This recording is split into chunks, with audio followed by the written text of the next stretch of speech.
ഇസ്രായേലിനെ അമേരിക്കയും വിറപ്പിച്ചുകൊണ്ട് ഇറാൻ ആ ഒരു വാർത്ത പുറത്ത് വിട്ടിരിക്കുകയാണ്. അതായത് മുജ്തബ ഖമേനി മരിച്ചു, അല്ലെങ്കിൽ അദ്ദേഹം തളർന്നുപോയി, അദ്ദേഹത്തിന് ഗുരുതരമായിട്ടുള്ള പരിക്കുകളേറ്റിട്ടുണ്ട് എന്ന് വാർത്തകൾ ഇസ്രായേലും അമേരിക്കയും പറയുമ്പോഴും, അല്ലെങ്കിൽ ഞങ്ങൾ അദ്ദേഹത്തെ കൊന്നു എന്ന് ഇസ്രായേലൊക്കെ പറയുമ്പോഴും അതിൽ നിന്നെല്ലാം വിപരീതമായിട്ട് ഇന്ന് ഇസ്രായേലിനെ അമേരിക്ക ഞെട്ടിക്കുന്ന തരത്തിലാണ് മുജ്തബ ഖമേനിയുടെ ആരോഗ്യത്തെക്കുറിച്ചുള്ള ഒരു റിപ്പോർട്ട് ഇറാൻ പുറത്തുവിടുന്നത്.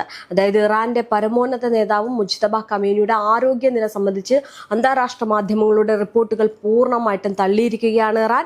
മാത്രമല്ല, ഖമേനിയുടെ കൈകാലുകൾക്കും മുഖത്തിനും ഗുരുതരമായിട്ട് പരിക്കേറ്റതായിട്ടും അദ്ദേഹം പ്ലാസ്റ്റിക് സർജറിക്കും കൃത്രിമ അവയവം വെച്ച് പിടിപ്പിക്കുന്നതിനും വിധേയനായതായുള്ള വാർത്തകൾ അടിസ്ഥാനരഹിതമാണെന്നാണ് ഇറാൻ വ്യക്തമാക്കുന്നത്. നമുക്കറിയാം, ഇതിനു മുമ്പും മുജ്തബ ഖമേനി നേരിട്ട് അല്ലെങ്കിൽ ദൂതന്മാർ വഴിയൊക്കെ ആയിരുന്നു ഈ ആക്രമണത്തിന് എങ്ങനെയൊക്കെയാണ് എന്നുള്ള നീക്കങ്ങൾ നടത്തിക്കൊണ്ടിരിക്കുന്നത്. IRGCക്കൊക്കെ ഈ നിർദ്ദേശങ്ങൾ കൊടുക്കുന്നത് ദൂതന്മാർ വഴിയാണെന്ന് പലതവണ ഇറാൻ പറഞ്ഞിട്ടുണ്ട്.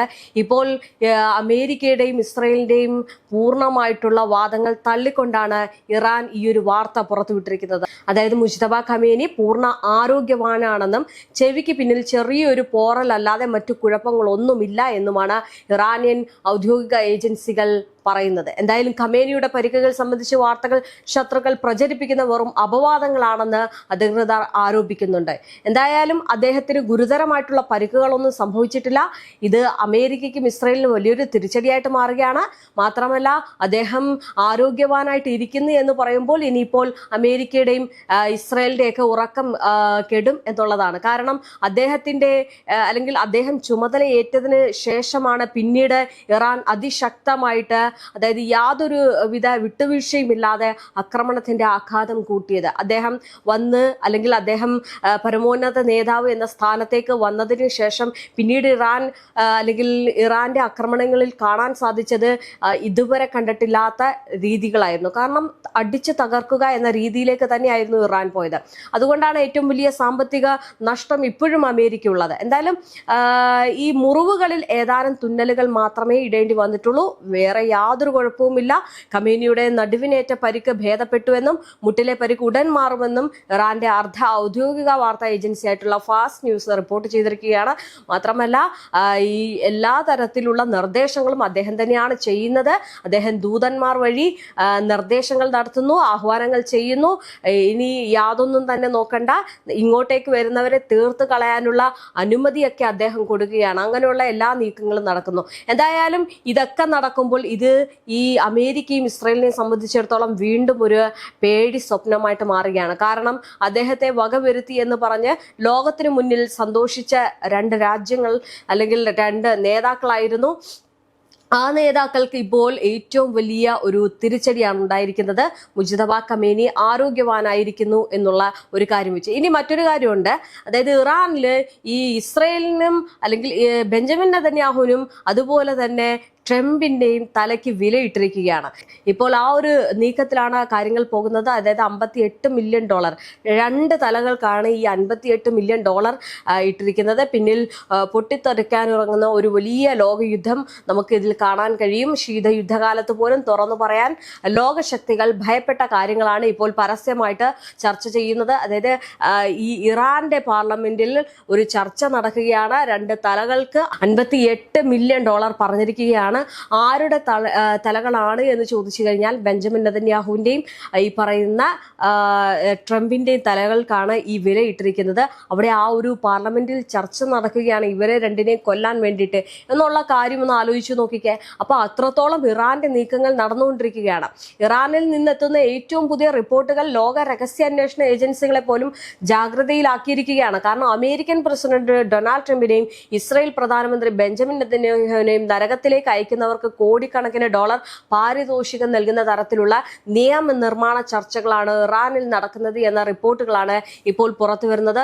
ഇത് ഒരു ഭീഷണി മാത്രമല്ല, മറിച്ച് ലോകരാഷ്ട്രീയത്തിന്റെ അടിത്തറ വരെ കുലുക്കാൻ കഴിയുന്ന ഒരു ഇരുണ്ട സന്ദേശം കൂടിയാണ്. പശ്ചിമേഷ്യയിൽ നിന്ന് പുറത്തു വരുന്ന ഇത്തരം വാർത്തകൾ വെറും ഒരു യുദ്ധഭീഷണിയല്ല കേട്ടോ, മറിച്ച് ലോകത്തെ മൂന്നാം ലോക മഹായുദ്ധത്തിന്റെ കരുനിഴലിലേക്ക് തള്ളിവിടുന്ന അതിഭയാനകമായിട്ടുള്ള ഒരു വധശിക്ഷ പ്രഖ്യാപനമാണ് എന്നാണ് വിദഗ്ധർ ഇതിനെ വിലയിരുത്തുന്നത്. എത്തുന്നത്. എന്തായാലും ഇറാനിയൻ പാർലമെന്റിന്റെ ദേശീയ സുരക്ഷാ വിദേശ നയ സമിതിയുടെ ചെയർമാൻ ഇബ്രാഹിം അസീസി ഇസ്ലാമിക് റിപ്പബ്ലിക്കിന്റെ സൈനിക സുരക്ഷാ സേനകളുടെ എതിർ നടപടി എന്ന പേരിൽ ഒരു പുതിയ ബിൽ തയ്യാറാക്കുകയാണെന്നാണ് റിപ്പോർട്ടുകൾ പുറത്തു വന്നതോടെ വിവാദം പൊട്ടിപ്പുറപ്പെട്ടത്. എന്തായാലും ഈ ഒരു ബിൽ പ്രകാരം ട്രംപിനെയും നെതന്യാഹുവിനെയും നരകത്തിലേക്ക് അയക്കുന്നവർക്ക് 50 മില്യൺ യൂറോ അഥവാ ഏകദേശം $58 മില്യൺ പാരിതോഷികമായിട്ട് നൽകുമെന്നാണ് ആരോപണം. ഇറാന്റെ പരമോന്നത നേതാവായ അയത്തുള്ള അലി ഖമേനിയെ ലക്ഷ്യമിട്ട ആക്രമണത്തിന് പ്രതികാരമായാണ് ഈ നടപടി എന്ന തരത്തിലാണ് ഇറാനിൽ നിന്ന് വരുന്ന സൂചനകൾ. ഇതിനോടകം തന്നെ അമേരിക്കയും ഇസ്രയേലും ഇറാന്റെ പരമോന്നത നേതൃകേന്ദ്രങ്ങളെ ലക്ഷ്യമിട്ട് രഹസ്യ നീക്കങ്ങൾ നടത്തുന്നു എന്ന ആരോപണം ഇറാൻ ആവർത്തിച്ചുകൊണ്ടിരിക്കുകയാണ്. അതേസമയം ഇറാനിലെ ഭരണകൂട അനുകൂല മാധ്യമങ്ങളും സൈബർ ഗ്രൂപ്പുകളും പുറത്തുവിടുന്ന സന്ദേശങ്ങൾ ലോകരാഷ്ട്രങ്ങളെ കൂടുതൽ ആശങ്കയിലാഴ്ത്തുകയാണ്. കിൽ ട്രംപ് എന്ന പേരിൽ $50 മില്യൺ ഫണ്ട് സമാഹരിച്ചു എന്ന അവകാശവാദങ്ങൾ ഉയർന്നതിന് പിന്നാലെ ഇറാനുമായി ബന്ധമുണ്ടെന്ന് കരുതപ്പെടുന്ന ഹന്തല എന്ന സൈബർ ഗ്രൂപ്പ് ട്രംപിനെയും നെതന്യാഹുവിനെയും ഇല്ലാതാക്കാൻ യഥാർത്ഥ നടപടി സ്വീകരിക്കുന്നവർക്ക് പാരിതോഷികം നൽകുമെന്ന് പ്രഖ്യാപിച്ചിരിക്കുകയാണ്. അമേരിക്കൻ നീതിന്യായ വകുപ്പ് അവരുടെ അംഗങ്ങൾക്കെതിരെ $10 മില്യൺ പാരിതോഷികം പ്രഖ്യാപിച്ചതിന് മറുപടിയായിട്ടാണ് ഈ പ്രചാരണമെന്ന് അവർ അവകാശപ്പെടുകയാണ്. അതായത് സൈബർ യുദ്ധം, രഹസ്യ ഭീഷണി, മാനസിക സമ്മർദ്ദം, പ്രോക്സി ആക്രമണങ്ങൾ എന്നിവ ചേർന്ന പുതിയ തലമുറ ജിയോപൊളിറ്റിക്കൽ യുദ്ധത്തിലേക്കാണോ ഒരു പശ്ചിമേഷ്യ നീങ്ങുന്നത് എന്ന സൂചനകളാണ് ഇപ്പോൾ പുറത്തു വരുന്നത്. ഇതിനിടെ അമേരിക്കയും ഇറാനും തമ്മിലുള്ള രഹസ്യ നയതന്ത്ര ചർച്ചകൾ തുടരുന്നതിനിടെയാണ് ഒരു അതീവ അപകടകരമായിട്ടുള്ള വാർത്തകൾ പുറത്തു വരുന്നത് എന്നതാണ് സ്ഥിതിയെ കൂടുതൽ സങ്കീർണമാക്കുന്നത്. അമേരിക്കയുടെ പുതിയ സമാധാന നിർദ്ദേശം ഗൗരവമുള്ള പുരോഗതി ഉണ്ടാക്കുന്നില്ല എന്ന നിലപാടാണ് ഇറാന്റെ കയ്യിലുള്ളത്. ഉപരോധങ്ങൾ പൂർണ്ണമായും പിൻവലിക്കണം, വിദേശത്ത് മരവിപ്പിച്ച ഇറാനിയൻ ആസ്തികൾ വിട്ടുകൊടുക്കണം, യുദ്ധ നഷ്ടപരിഹാരം നൽകണം എന്നീ ആവശ്യങ്ങളാണ് ഇപ്പോഴും ഇറാൻ പറയുന്നത്. മറുവശത്ത് ഇറാന്റെ ആണവ പദ്ധതിക്ക് കർശന നിയന്ത്രണങ്ങൾ ഏർപ്പെടുത്തണമെന്നും സമ്പുഷ്ടീകരിച്ച പ്രവർത്തനങ്ങൾ കുറയ്ക്കണമെന്നും അമേരിക്ക ആവശ്യപ്പെടുന്നു. ഈ വിഷയങ്ങളിൽ ഇരുവിഭാഗവും പിന്നോട്ടില്ലാത്തതിനാൽ തന്നെ സമാധാന ചർച്ചകൾ പ്രതിസന്ധിയിലാക്കിയിരിക്കുകയാണ്.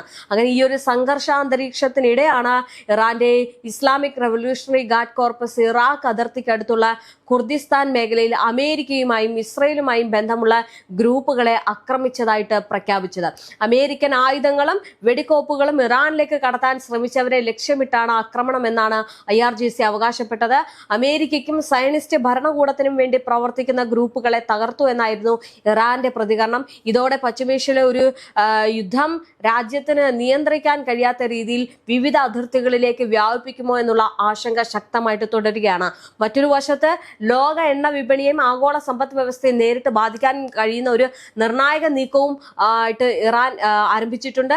അതായത് ലോകത്തിന്റെ എണ്ണ ഗതാഗതത്തിന്റെ ജീവനാഡിയായിട്ടുള്ള ഹോർമുസ് കടലിടുക്കിന് മേലുള്ള നിയന്ത്രണം ശക്തമാക്കാൻ ടെഹ്റാൻ പുതിയ അധികാര സംവിധാനം രൂപീകരിച്ചതായിട്ട് പ്രഖ്യാപിച്ചു. പേർഷ്യൻ ഗൾഫ് സ്ട്രെയിറ്റ് അതോറിറ്റി എന്ന പുതിയ സംവിധാനത്തിലൂടെ ഹോർമുസ് കടലിടുക്കിലെ എല്ലാ നീക്കങ്ങളും നിരീക്ഷിക്കുമെന്നും നിയന്ത്രിക്കുമെന്നും ഇറാൻ വ്യക്തമാക്കിയിട്ടുണ്ട്.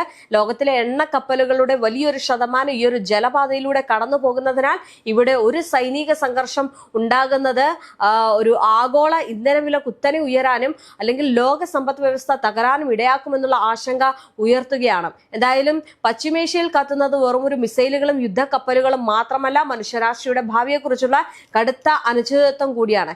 ഇന്ന് ലോകം ഉറ്റുനോക്കിക്കൊണ്ടിരിക്കുന്നത് ഒരു സാധാരണ അതിർത്തി തർക്കത്തെയോ അല്ലെങ്കിൽ രാഷ്ട്രീയ ഭീഷണിയോ അല്ല, ഒരൊറ്റ തെറ്റായ തീരുമാനം കൊണ്ട് പോലും മാനവ ചരിത്രം രക്തത്തിൽ എഴുതപ്പെടാൻ കാരണമായേക്കാവുന്ന ഒരു അപകടകരമായിട്ടുള്ള ശക്തി പോരാട്ടത്തെയാണ്. എന്തായാലും ഈ യുദ്ധം എപ്പോൾ അവസാനിക്കുമെന്ന് ആർക്കും അറിയില്ല. അടുത്ത മണിക്കൂറിൽ എന്ത് സംഭവിക്കുമെന്ന് പ്രവചിക്കാൻ പോലും ലോകശക്തികൾക്ക് ഇന്ന് കഴിയുന്നില്ല എന്നതാണ്. എന്തായാലും നാളെ വീണ്ടും ഒരു മിസൈൽ ആകാശം കീറിപ്പായുമോ, മറ്റൊരു നഗരത്തിന്റെ രാത്രികൾ പൊട്ടിത്തെറികളിൽ വിറങ്ങലിക്കുമോ, അതോ മറ്റേതെങ്കിലും ഒരു കുഞ്ഞ് തന്റെ കുടുംബത്തെ നഷ്ടപ്പെട്ട് അഭയാർത്ഥി പാളയത്തിലേക്ക് ഓടേണ്ടി വരുമോ എന്നതിലും ഇന്ന് ഒരു ഉറപ്പുമില്ല. ഇറാൻ മുന്നോട്ട് വെച്ച പ്രതികാര വാഗ്ദാനങ്ങൾ യാഥാർത്ഥ്യമാകുമോ എന്ന് യുണൈറ്റഡ് സ്റ്റേറ്റിന്റെയും ഇസ്രയേലിന്റെയും അടുത്ത നീക്കം എന്തായിരിക്കുമെന്നോ ആർക്കും കൃത്യമായിട്ട് പറയാൻ കഴിയില്ല. എന്തായാലും ഈ ഒരു നീക്കമാണ് മുന്നോട്ട് പോകുന്നത് എങ്കിൽ വലിയ രീതിയിലുള്ള മാറ്റങ്ങളായിരിക്കും സംഭവിക്കാൻ പോകുന്നത്. ഇപ്പോൾ ബെഞ്ചമിൻ നെതന്യാഹുവിന്റെയും അതുപോലെ തന്നെ ട്രംപിന്റെയും തലയെടുക്കാനുള്ള പണം സമാഹരിച്ചു എന്ന് പറയുമ്പോൾ തന്നെ അടുത്ത നീക്കങ്ങൾ എന്തായിരിക്കും എന്നുള്ളതാണ്. ഇപ്പോൾ തന്നെ അവരൊരു സ്കെച്ച് ഇട്ട് വെച്ചിരിക്കുന്നത് പോലെ, അതൊരു മാർക്ക് നീങ്ങായി ആ ഒരു പാളയത്തിലേക്ക്, അല്ലെങ്കിൽ നെതന്യാഹുവിനെയും ഈ ട്രംപിനെയും കൊല്ലുന്ന രീതിയിലേക്കാണ് അടുത്ത പ്ലാനിങ്ങുകൾ നടക്കുന്നത് എന്നതാണ്. എന്തായാലും ഇങ്ങനെയാണ് കാര്യങ്ങളുടെ പോക്കിയെങ്കിൽ വലിയ രീതിയിൽ തന്നെ ആ ഒരു യുദ്ധം പൊട്ടിപ്പുറപ്പെടും. അതിൽ യാതൊരു സംശയമില്ല. ഈ പറയുന്ന അമേരിക്കയ്ക്ക് പലതവണ അവരുടെ സുരക്ഷാ വീഴ്ച സംഭവിച്ചിട്ടുണ്ട്. അപ്പോൾ ഏത് നിമിഷവും ട്രംപിനെ വകവരുത്താൻ IRGCക്കോ അല്ലെങ്കിൽ ഈ ഇറാൻ പറയുന്ന ആ ഒരു ഗ്രൂപ്പുകൾക്കോ കഴിയുമെന്നുള്ളതാണ് മറ്റൊരു കാര്യം. എന്തായാലും അതീവ ജാഗ്രത പുലർത്തിയില്ല എങ്കിൽ ഏത് നിമിഷവും ഈ രണ്ടുപേരുടെയും തല പോകാനുള്ള സാധ്യതയുണ്ട്.